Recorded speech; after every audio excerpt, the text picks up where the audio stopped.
All right, my beautiful followers, good afternoon and welcome to today's class. In today's class, I want to show you something which is actually of a great concern to us, and we want to make a change. For example, when we have our system on this way, you see our motor is running.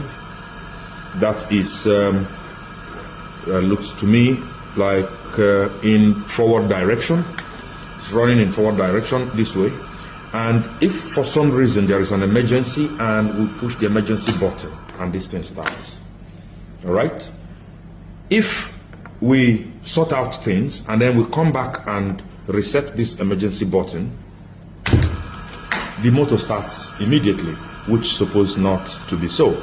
So you see, this is one of the disadvantages of making use of a selector switch to control a motor. Is one of the disadvantages.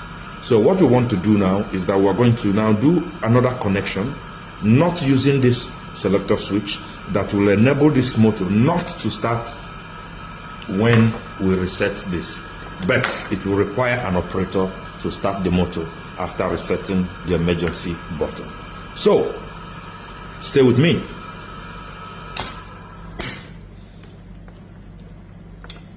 So I'm going to put this on stop and then make sure this one is reset.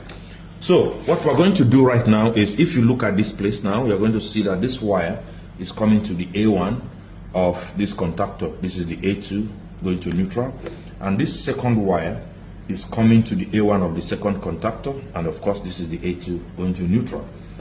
And this one is coming from the emergency button, and this wire on the emergency button, this one here, is coming all the way from this MCB, which actually controls our control signal. All right, so it goes through this emergency button, to the selector switch. So what I'm going to do is that I'm going to remove this selector switch. I'll slack out on this and I'll pull this wire out. I'll slack out on this one, I'll pull this wire out, and I'll slack out on this one and I'll pull this wire out. Okay, so this will go.